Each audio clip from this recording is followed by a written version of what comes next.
Мы побывали в Западно-Алтайском заповеднике и кое-что узнали. We visited the Western Altai Reserve and we learned some new things about the life of bears in protected areas. Our next goal is to get acquainted with the animal world outside the specially protected areas.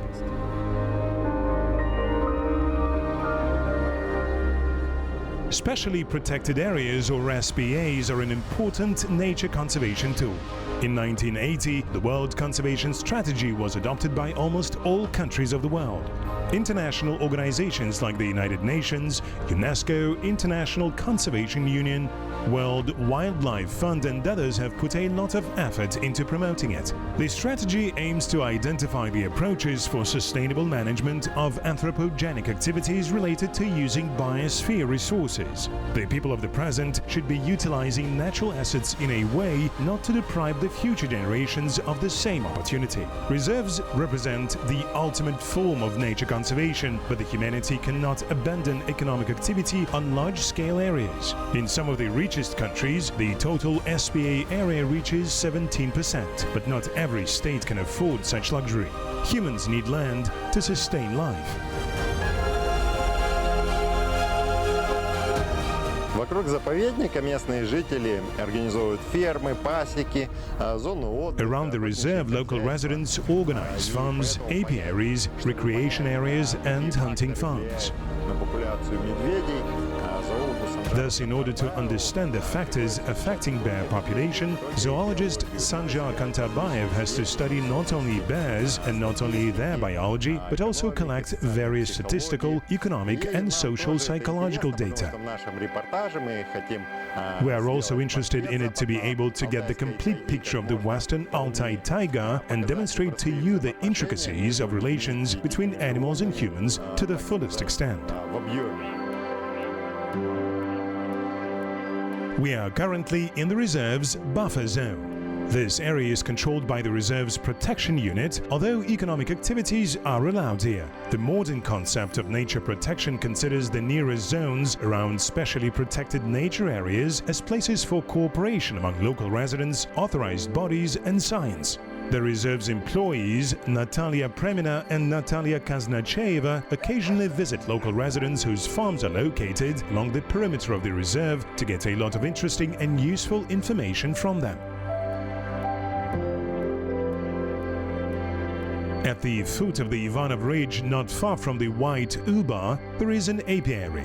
Vladimir Ivanovich Fomin and Olga Ivanovna Fomina have been living here for over 25 years, have encountered bears multiple times and can share many interesting stories about their club-footed neighbors. For example, the most recent one.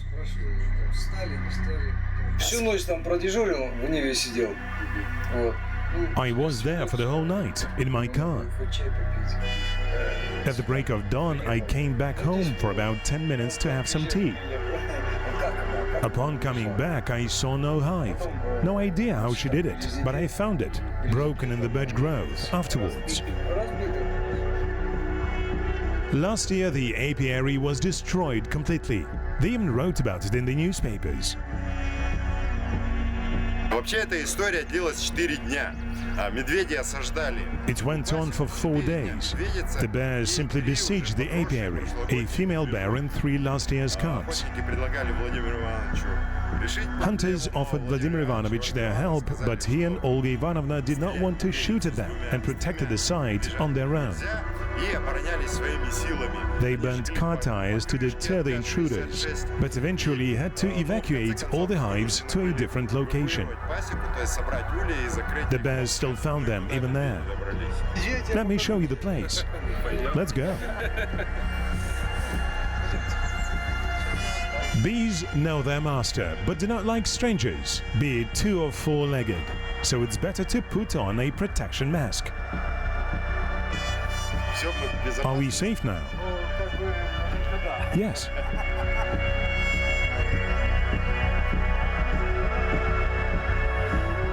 After the attack, Vladimir Ivanovich installed an electric fence around his bee houses, but it turned out ineffective. Before that, he tried other ways of protecting the apiary from bears, but without any significant success. Владимир Иванович использовал вот этот вот... Vladimir Ivanovich used this dummy to deter bears. He even gave it a name, Lenka. Но вот что Look what the bear did to it. сделано с этим манекеном. Вот это вот следы. These are the traces of bear teeth. И медвежата помогали The cubs helped their mother to deal with the dummy guard. расправляться с этим охранником. They ripped off its hands and legs and dragged it for 100 meters into the woods. Со столбом метров на 100. Olga Ivanovna also has some insights to share. For a quarter of a century, she has been logging various nature observations in her diary about the river's hydrological mode, weather, animals and plants. Одна поменьше, видать, девочка, и два пацана. И у них One small, probably a girl, and two boys. сидела, фыркала на собаку. He was sitting over there and pishing at our dog, jumping and growling. Вы зажигали эти... Did you burn car tires? В 4 местах вот так машину. Yes, in 4 different places. We had to carry them over here and burn all night long.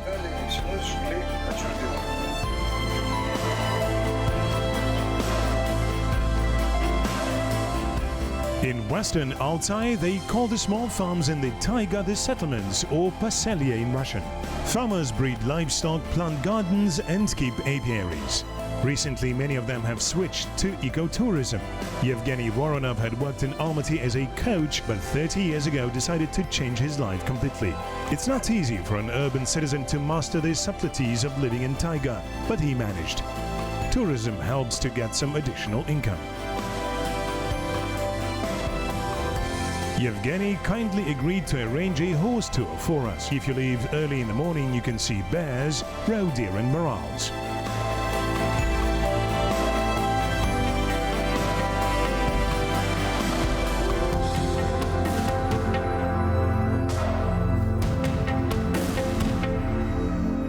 The upper mountain belts are still covered with 2 meters deep snow, but in the valley it's already spring. The snow on northern slopes may remain until late summer. It would seem impossible to overlook such a big animal as bear. Yet, in reality, it's quite hard to see it. We have been surveying the slopes of the ridge for 20 minutes through the binoculars and finally saw a small smoky-colored bear. The young bear has probably just started its independent life. Bears usually ward off their cubs after they reach the age of 2.5 years.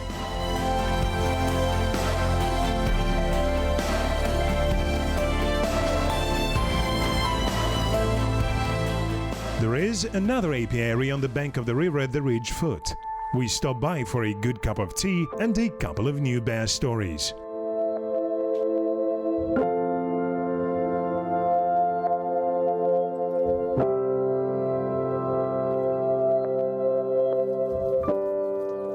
Vasily Kuzmich has several cows and about 50 hives. They are so angry. Who? The bees? They chased us up to the hill. Can they sting through these clothes? No, I also have gloves there. By tradition, before starting to ask about something, you need to try the herbal tea with fresh honey. Vasily Kuzmich can talk about bears for hours. So I turn around and see that bees are circling in the air, as if they are swarming and getting ready to leave to another hive. I come closer and see that the hive is lying open on the ground. It took only 2 frames and escaped over the fence. It also comes from that side. The female bear may also come with its cubs.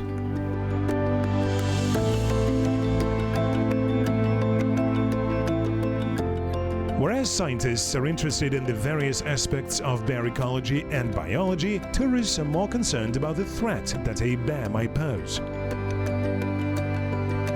Have there been cases of bears attacking people? No. He wasn't here then. Yet that bear ate Klim. Was Klim hunting it? No, he was a farm worker. He was on his way to milk cows. Without any weapons. Exactly.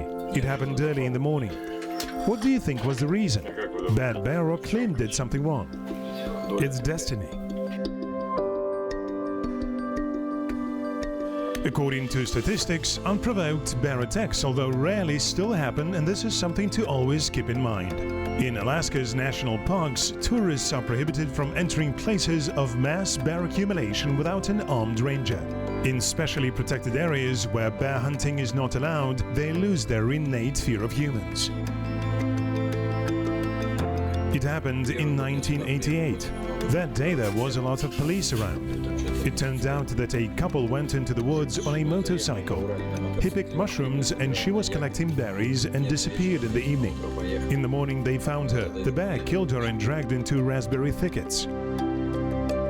Living in nature has undeniable advantages. Today most of the people, unlike Vasily Kuzmich, are deprived of the happy opportunity to walk through the spring forest and have a sip of clean spring water. Yet everything in life has its price. For the pleasure of living amidst wilderness, one is paying by refusing the urban comfort, having to work hard physically every day, and downshifting. Not every one of us will agree to live among fields and forests in a state of meditative contemplation. No matter what some would say, we are still social beings and need communication. There is even such a medical term, communicative deprivation. People sometimes fall into depression merely due to the lack of exposure to our kind. Vasily Kuzmich is not keen on philosophy, but in his mind, he has already answered the most important question of the 21st century, contemplated by the famous modern thinkers. Will overpopulation and the exponential growth of consumption make the humanity happy? Will gadgets be able to replace the joy of the face-to-face communication with nature?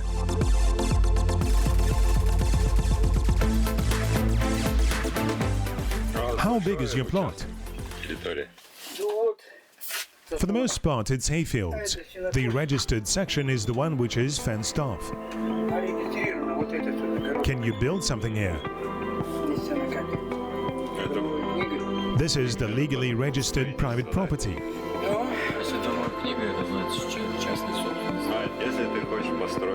Is there a law if, for example, you want to build a private house? For this purpose, you can get up to 0.5 hectares of land. After 2 years, an inspection commission will come to check the place and see what you are doing. If everything's fine, you will be assigned an address and the private property status.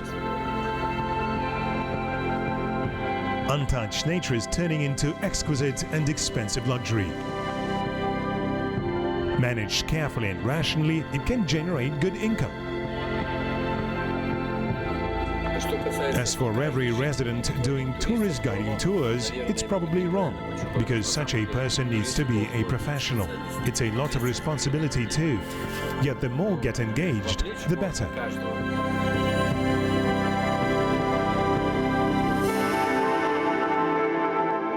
We are saying goodbye to the welcoming hosts and are continuing our journey. Our expedition is heading to one of the most inaccessible corners of the Western Tian Shan, the upper Black Uba River. We want to visit a couple of tourist camps and hunting farms. The pre-mountain steppe is blooming with herbs. A handsome crane is walking along the road.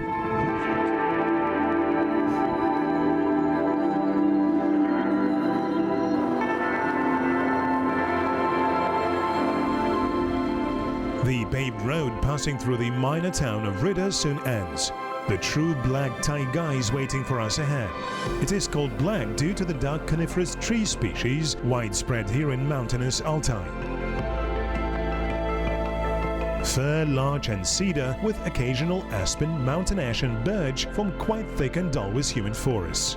In summer the grass here grows taller than human, and in winter the snow may be 2 to 3 meters deep. Distant pasture livestock breeding is not possible here, as it is one of the most sparsely populated regions, and this is probably the reason why the animal world has preserved so well here.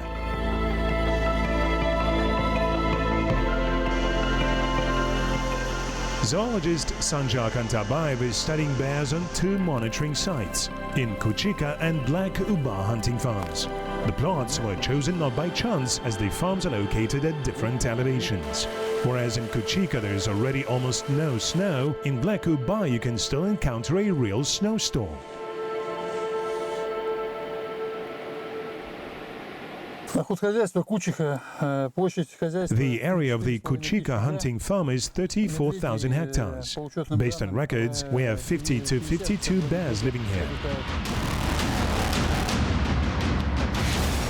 We heard a lot of stories about bears in the course of our journey. Yet the most impressive one was the story about a big cannibal bear called Turuk Moktu.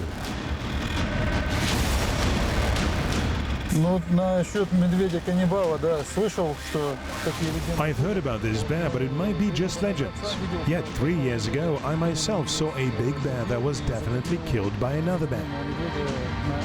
It even covered it with sword. They don't usually do it to smaller ones, but eat them right away. Sanjari is eager to learn more about the scientific aspects of bear behavior, but we are excited with the opportunity to catch the legendary predator on camera. Медведи ложатся в октябре, в начале ноября в спячку. Bears fall asleep in late October or early November and don't wake up until early April. Они голодные. There's still nothing to eat around. They're hungry and angry. During winter they spend a third or even half of their fat, but are still quite hungry before green vegetation appears. We hope to find Turuk Moktu along the upper Black Uba. И, конечно, каждый медведь старается протеином. No doubt, every bear tries to support itself with protein, but not each of them can actually do it. First, only large predators can hunt large ungulates. A small bear will not be able to deal with an elk, for example. The one we're talking about is apparently quite big, but can no longer hunt for hoofed animals, although has enough strength to break someone's spine.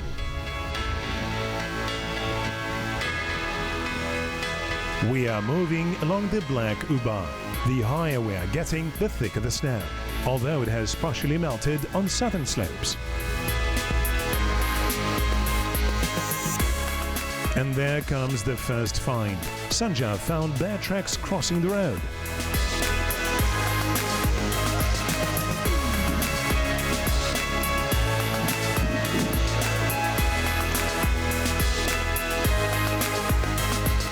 We need to get to the central camp of the Black Uba hunting farm, but the spring flood had destroyed the bridge.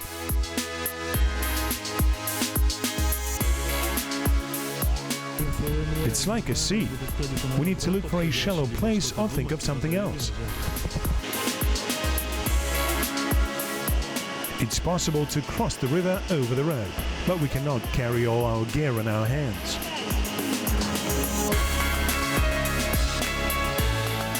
Yevgeny Sidelnikov, director of the Black Uba hunting farm, comes for rescue.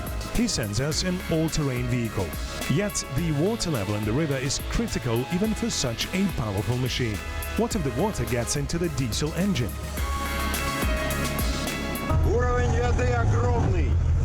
The water is very deep. The river has flooded, but we somehow got across it. The vehicle cab was half full of water.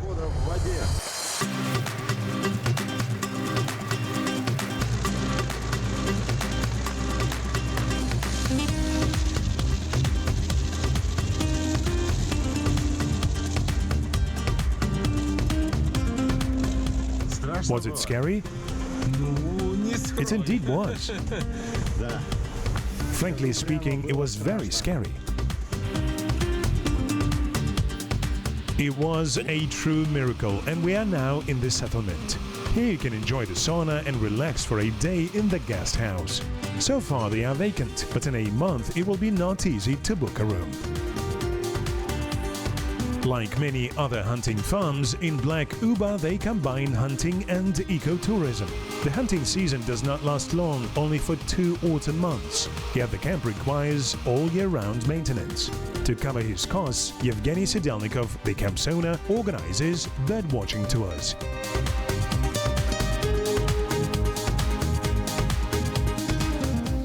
The migration of ungulates is just beginning, so we have a good chance to film roe deer and morels, and if we get lucky, even a bear. We are not losing hope of catching the mysterious Turuk Moktu on camera. 3 года подряд наши егеря наблюдают за медведем. Our rangers have been monitoring this bear for 3 years in a row. Уничтожает. It's a very large cannibal bear. He had killed several smaller bears. We've seen a lot of bones in this valley. The distance between the wintering site and Sanjar's monitoring plot is about 20 kilometers, and we can get there only using the all-terrain vehicle. Everything is packed. We are ready for the 2 weeks long expedition.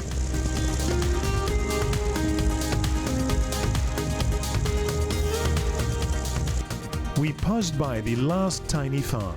Further out is just the wild taiga. The river valley is cramped between 2 ranges, Tigirek and Divano. In shady places, the snow drifts will stay until midsummer. Up on the summits, it does not melt all year round.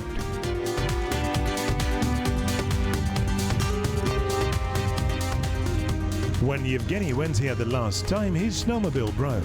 He had to leave it in the taiga and walk back on foot. It was already 1 month, but nothing had happened to it. Strangers do not come here.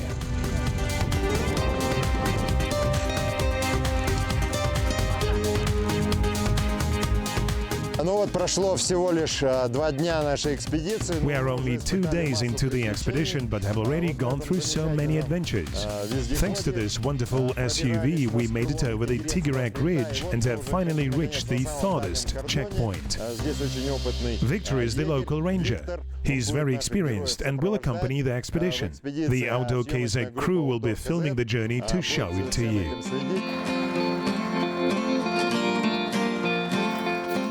Victor knows everything about these places. For many years he had worked as a hunter and procured sable. During his time in the taiga, he had seen all kinds of bears. Yes, indeed, in the last 3 years I found a lot of bear remains on the southern slopes. The tracks are quite large. It's killing and eating are the bears.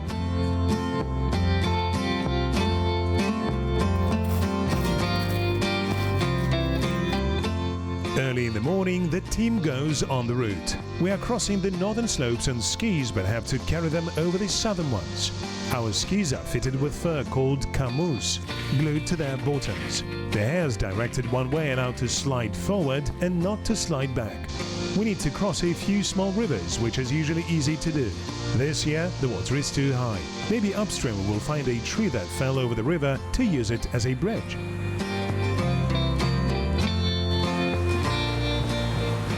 Lucky we.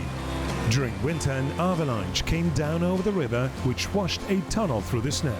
What a great bridge! Here are the first tracks. A small bear passed here just recently.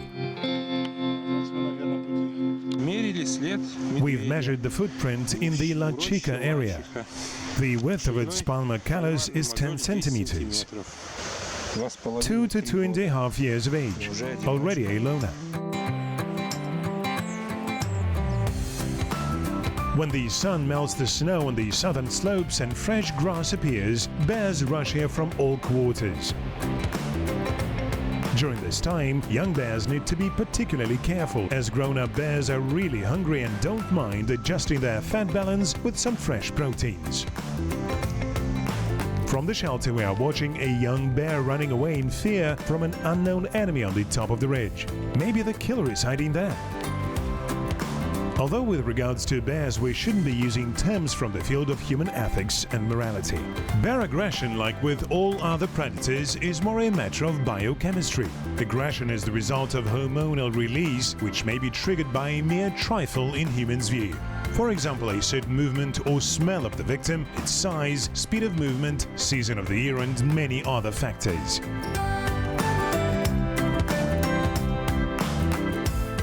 Большого взрослого медведя, имеющего свой индивидуальный участок, They respectfully call large adult bears possessing their own individual feeding plots as masters.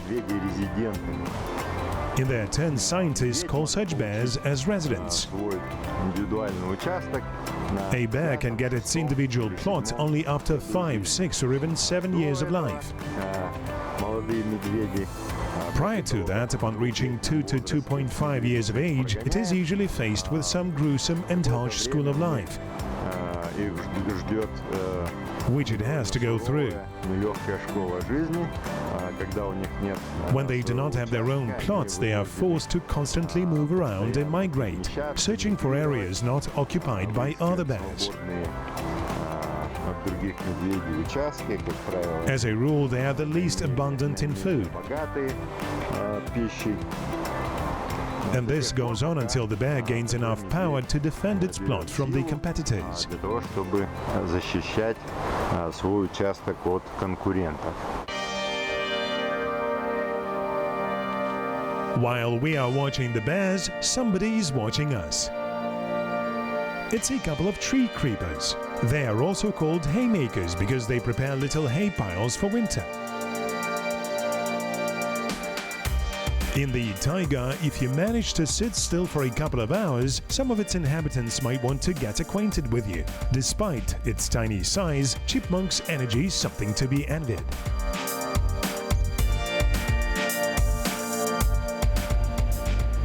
Hazel grouse is the smallest of the grouse family. It's so gorgeous. It's also considered the most delicious. Here nobody hunts them, so the birds are trusting and even curious.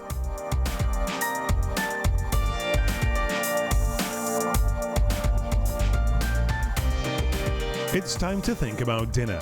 In expeditions, we usually use gas burners, but Victor prefers the old and time-tested open fire. If you use dry firewood, the smoke smell will not scare animals too much. In the mountains, the weather changes quickly.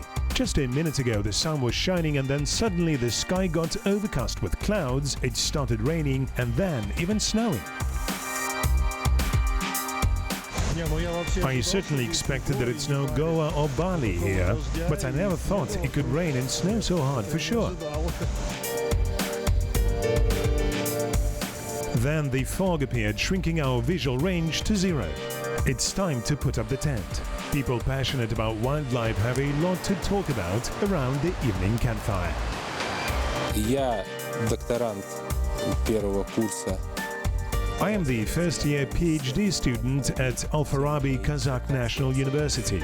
Экологии бурого медведя в Казахстане. My thesis is Peculiarities of Brown Bear Ecology in Kazakhstan. Доктора биологических наук. I'm writing it under the supervision of Professor Yashchenko, PhD in biology, Консультанта крупного and a foreign consultant, a major ecologist and game manager Piotr Ivanovich Danilov, Карельского института. who is working at the Karelian Institute of Biology. Based on their extensive experience, Yevgeny and Victor can share a lot of exciting stories with Sanja.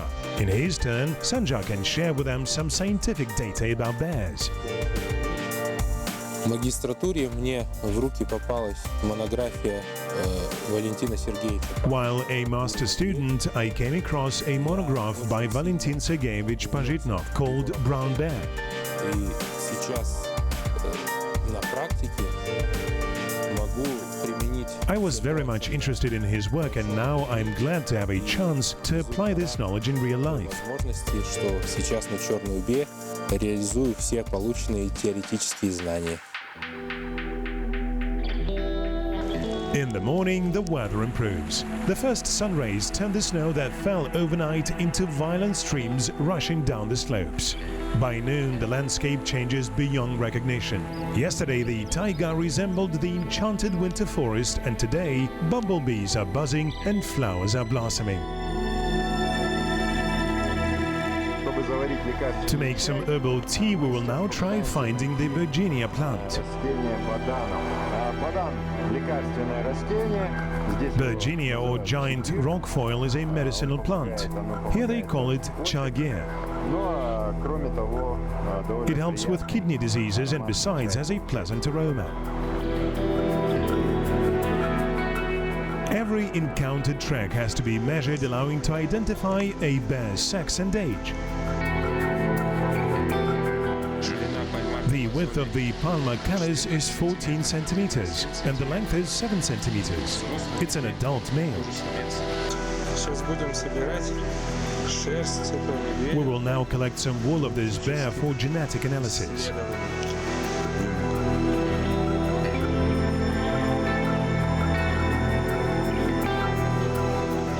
There are claw marks on the log. The forest master was here. Ну, огромный, слушайте. What if it's somewhere around? It's quite possible. A bear trail goes here. You can even see its markings, so I think we should install the photo trap here.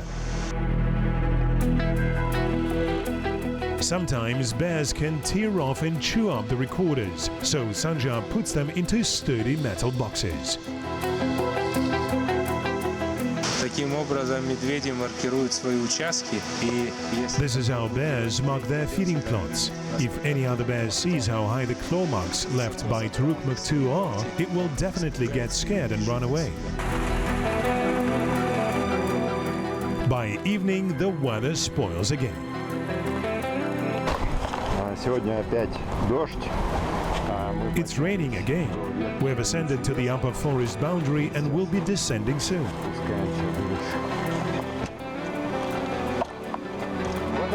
Such rocky sprouts or boulder streams are called kurunik. It's hard walking across them as the stones are loose. Perhaps this place was able to preserve its beauty only because it's so hard to get here.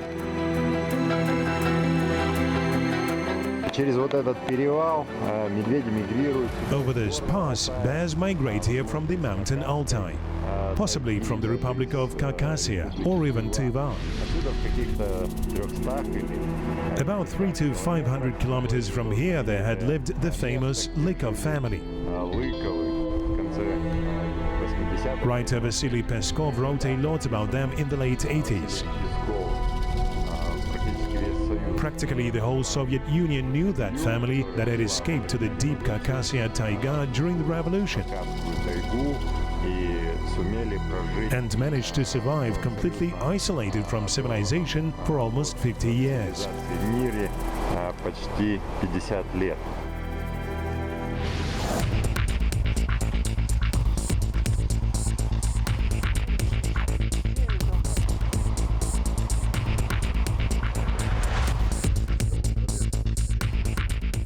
As always, bear encounter takes place unexpectedly. Медведь лежит 200 A bear is lying 200 meters right across from me. напротив меня. Leaving for the expedition, we doubted that we would meet Turukmuk-2. Even now, we are not sure it is that exact bear. And at this point, it doesn't matter, as we were able to see with our own eyes a whole dozen of bears in the wild. And this fact is filling us with a lot of joy. Какая благодать после нескольких дней дождей и туманов. What a grace! After a few days of rain and fog, the sun came out and we can dry our belongings. И сейчас мы отправимся We are heading to the pass to cross over to the neighboring gorge. перевал, вернее, и перейдем в соседнее ущелье.